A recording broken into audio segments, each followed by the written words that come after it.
Assalamualaikum warahmatullah. Kembali lagi bersama saya, Vena di channel Ruang Sunyi, yang akan menemani malam kesendirianmu. Sebelum masuk ke ceritanya, tarik selimutmu, matikan lampu kamarmu. Mari simak ceritanya. Jika kamu belum tahu cerita bagian sebelumnya, silahkan klik link di kolom deskripsi. Jika sudah, mari simak cerita selanjutnya. Sosok Nita berdiri cepat dan melangkah ke arah Lili. Wajahnya berubah. Setengah hancur, tapi matanya tetap memohon. "Li, kubur aku. Jangan biarin dia lepas." Lili menjerit. "Nita, maafkan aku." Lili terbangun. Napasnya terengah, tubuhnya basah oleh keringat. Jam menunjukkan pukul 10.45 pagi. Ia memegang dadanya. Jantungnya berdegup cepat. "Mimpi apa itu barusan?" bisiknya. Tapi saat ia duduk di pinggir kasur, ia melihat sesuatu yang membuat darahnya mengalir dingin. Di lantai, tepat di bawah pintu kamar kosnya, ada bekas jejak kaki basah. 2 tapak kecil, seperti kaki seorang perempuan yang baru keluar dari genangan air. Sudah 3 hari sejak klub malam itu kembali beroperasi. Tapi sejak malam pertama dibuka kembali, sesuatu berubah. Para staf mulai merasakan hal-hal aneh. Awalnya kecil, suara langkah di lorong yang kosong, bayangan yang melintas cepat di cermin toilet, atau AC yang mati sendiri di ruang tamu VIP. Namun malam itu, gangguan semakin nyata. Ratih, salah satu OB, sedang membersihkan ruang 7, seorang diri. Ia memutar musik dari HP-nya sambil menyapu. Tapi tiba-tiba, musiknya mati. Layarnya blank, walau baterai penuh. "Aneh," gumamnya. Saat hendak menyalakan kembali, pintu ruang 7 menutup sendiri dengan keras. "Brak!" Ratih melonjak. Ia buru-buru menghampiri pintu, tapi gagang pintu terkunci dari luar. Lalu suara itu terdengar. Isak tangis perempuan. Di dalam ruangan bersamanya. Pelan, menyayat. Seperti seseorang sedang meratap dalam kesakitan. "Halo? Siapa?" Ia menoleh. Ruangan tampak kosong. Tapi di pojok ruangan, ada bekas dudukan di sofa, seperti ada yang baru saja duduk di sana. Saat Ratih menoleh lagi ke arah pintu, dia kaget.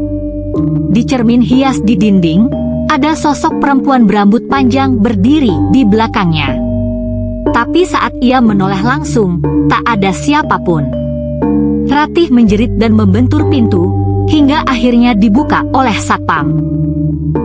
Hal mistis lain juga dialami Bayu yang bekerja sebagai bartender. Bayu sedang menata botol di rak bar, sendirian. Klub sedang sepi malam itu. Tiba-tiba, semua botol di rak atas berguncang sendiri. 1, 2, 3 botol jatuh ke lantai. Pecah. Bayu mundur panik. Tapi saat hendak mengambil sapu, ia mendengar suara berbisik di dekat telinganya. "Bau darah." Bayu langsung membalik badan. Tak ada siapapun. Tapi di permukaan meja bar, ada bekas tangan berdarah.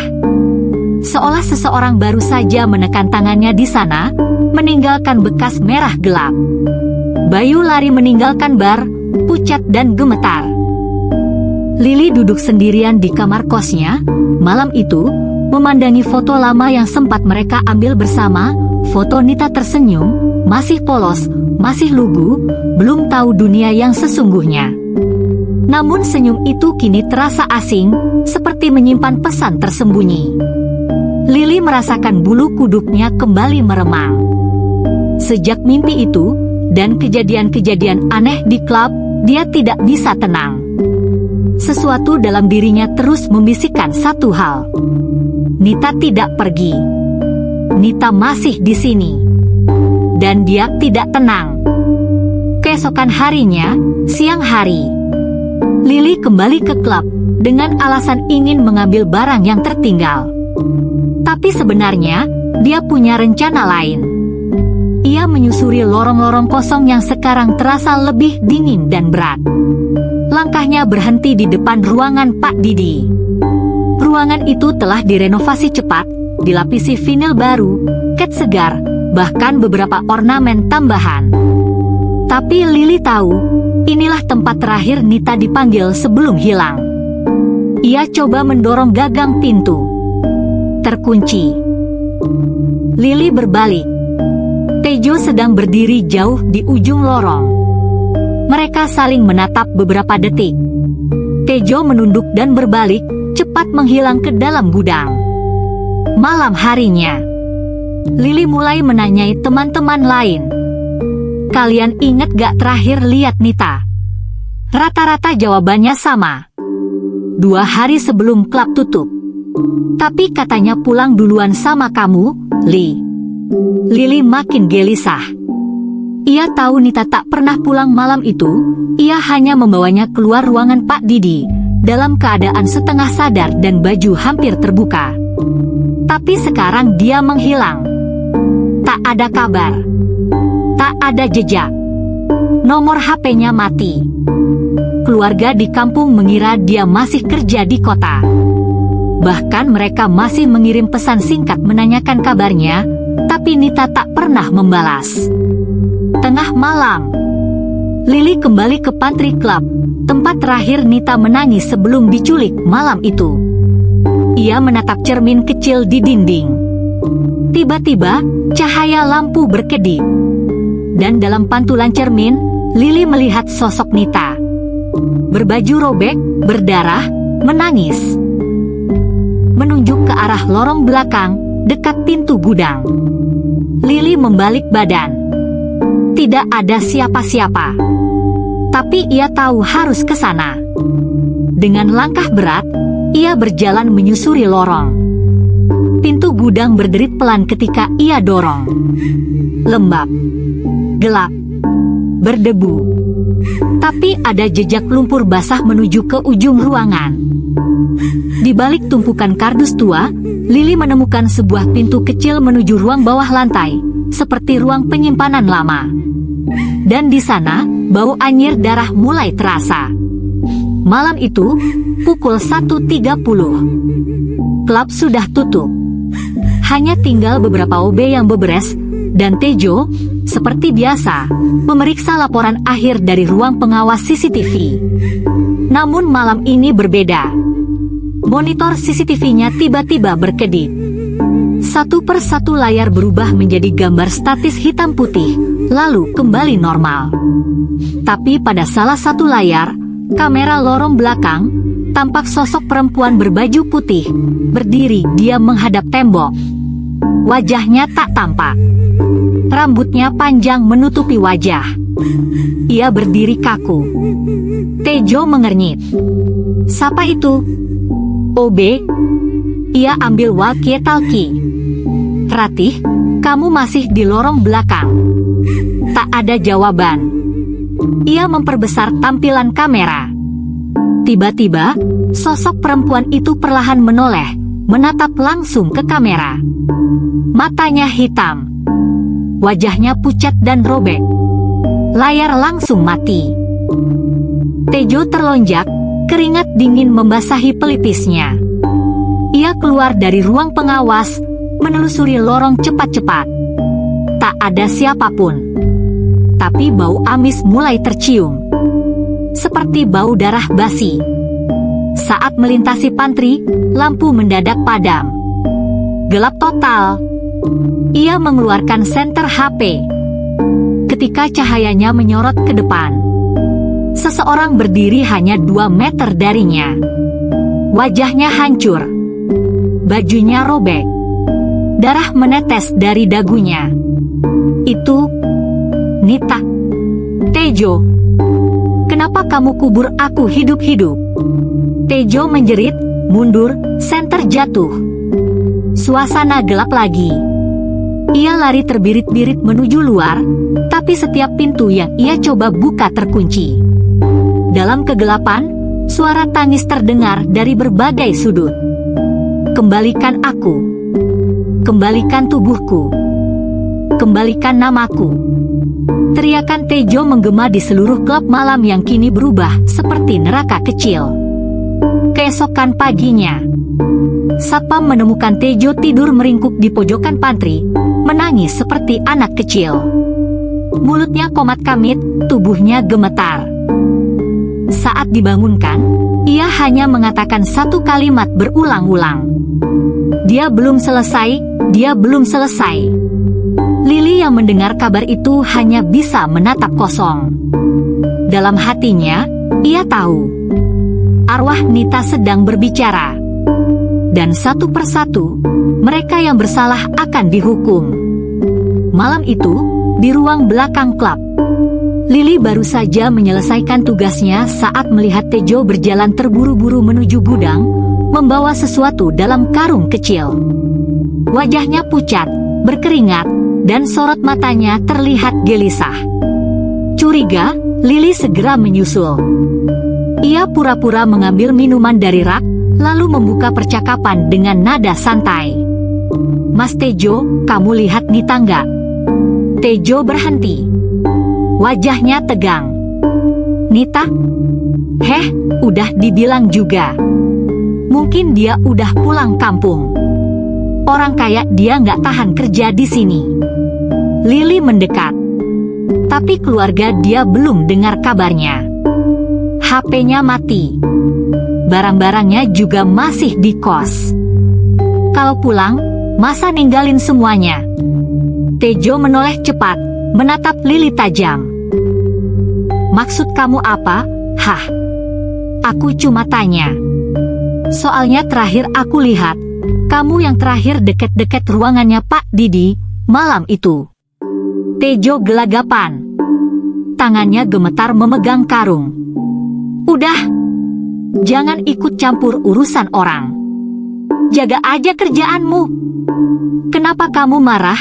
tanya Lili, matanya menusuk. "Kamu tahu sesuatu, ya?" Tejo mendekat dengan suara rendah tapi mengancam. "Jangan bikin masalah, Li. Kadang orang yang tahu terlalu banyak bisa hilang juga." Lili menelan ludah. Sorot mata Tejo kini bukan hanya takut, tapi panik. Seperti seseorang yang menyimpan sesuatu sangat berat dan bisa meledak kapan saja. Lalu Tejo pergi cepat, menabrak rak minuman kecil hingga botol jatuh dan pecah. Ia tidak menoleh sedikit pun. Lili berdiri diam, namun hatinya makin yakin. Tejo tahu sesuatu. Mungkin dia yang terakhir bersama Nita atau bahkan lebih dari itu. Dan malam itu, saat sendirian di kos, Lili kembali mimpi. Nita muncul dalam balutan kain putih, berdarah. Dan menunjuk ke arah belakang klub. "Temukan aku, Li. Ruang kepala pukul 11 malam." Pak Didi duduk santai di kursinya, menyender ke belakang sambil menyeruput minuman keras. Di layar laptopnya terpampang foto-foto wanita seksi, calon-calon LC baru yang tengah diseleksi. Ia tersenyum kecil, matanya mulai berat. Tangannya memindahkan file satu persatu, hingga tiba-tiba layar laptopnya membeku. File terakhir menampilkan wajah perempuan lain. Wajah Nita. Bukan dalam pose biasa. Bukan foto selfie. Wajah pucat, mata terbuka lebar, mulutnya sedikit menganga seperti hendak berteriak. Gambarnya gelap dan kabur, seperti diambil dari bawah tanah atau tempat lembab. Pak Didi terdiam.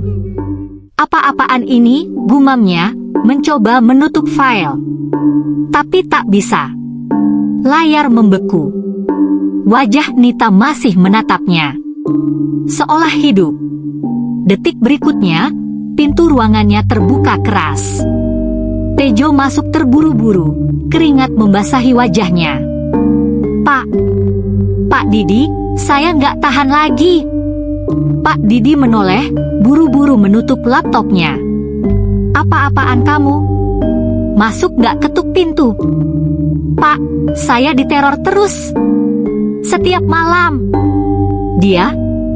Nita, dia ngikutin saya. Saya mimpi dia bangkit dari tanah. Saya dengar suara dia nangis dari dalam lorong belakang klub. Pak Didi berdiri dari kursinya. Matanya menyipit. Cukup, Tejo.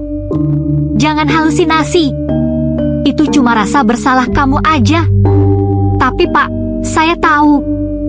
Kita salah. Kita kubur dia hidup-hidup malam itu. Pak Didi menghantam meja dengan botol keras. Diam. Jangan pernah sebut itu lagi. Mulut kamu bisa bikin kita dua-duanya dikubur beneran nanti. Kalau kamu masih pengen kerja, tutup mulut kamu rapat-rapat, Tejo. Tejo terdiam. Tapi matanya merah, penuh tekanan dan ketakutan. Saya nggak kuat, Pak. Dia datang tiap malam. Pak Didi menghampirinya perlahan, suaranya pelan tapi dingin. Kalau kamu berani buka mulut ke siapapun, apalagi ke anak-anak Elsie itu, kamu bakal nyusul dia. Paham? Tejo hanya mengangguk lemah, sebelum keluar ruangan dengan tubuh gemetar. Saat pintu menutup, Pak Didi kembali menatap laptop yang kini mati total. Namun, dalam kaca jendela kecil di sudut ruangannya, bayangan seorang perempuan berdiri di belakangnya. Diam. Menatapnya. Saat ia menoleh, tak ada siapa-siapa. Tapi AC di ruangan mendadak mati. Dan bisikan samar terdengar dari dinding. Aku belum selesai. Pak Didi. Pukul 2 dini hari. Ruangan Pak Didi sunyi. Setelah Tejo pergi, Pak Didi duduk sendiri, menyalakan rokok. Tapi pikirannya tidak tenang. Udara di ruangan terasa semakin dingin, meski AC sudah mati. Lampu ruangan berkedip perlahan. Lalu, mati total. Gelap. Sial, apalagi ini, gerutunya sambil berdiri, mencari korek. Dalam remang cahaya dari layar laptop yang tiba-tiba menyala kembali, muncul wajah Nita. Mendadak wajah itu menjerit. Keras. Menggelegar. Pak Didi menjerit dan menjatuhkan kursinya. Suara kaki berlari terdengar dari lorong. Tapi tak ada siapa-siapa di luar.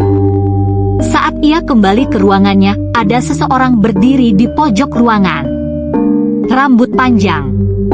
Bajunya sobek. Tubuhnya penuh darah. Nita. Pak Didi terpaku, tubuhnya membeku. Kamu harusnya udah mati. Ia mundur, tapi Nita melayang cepat ke arahnya. Tangannya mencengkeram leher Pak Didi. Dingin. Kuat. Menghimpit. Pak Didi mengerang, kedua matanya melotot. Balikkan hidupku. Balikkan suaraku, balikkan tubuhku. Pak Didi meronta. Akhirnya berhasil mendorong tubuh itu. Ia lari keluar ruangan dengan napas tercekik, berlari menyusuri tangga menuju lantai bawah. Namun langkahnya goyah. Kakinya terpeleset. Brak! Tubuh Pak Didi terjatuh dari tangga besi melingkar. Kepalanya menghantam besi dan lantai keras. Darah mengucur deras. Ia tak sadarkan diri. Para staf kaget dengan suara seseorang terjatuh dengan keras, suasana berubah rusuh. OB dan Elsie yang sedang bersiap pulang mulai berlarian. Tejo yang melihat tubuh Pak Didi terkapar langsung pucat. Matanya membesar. Keringat dingin mengucur deras. Sialaan. Beberapa karyawan menjerit, ada yang histeris. Klub malam itu langsung ditutup sementara. Pagi harinya, semua staf dikumpulkan di halaman belakang oleh manajemen sementara.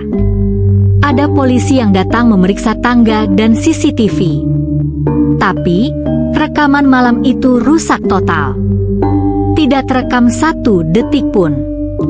Lili berdiri di barisan belakang, diam.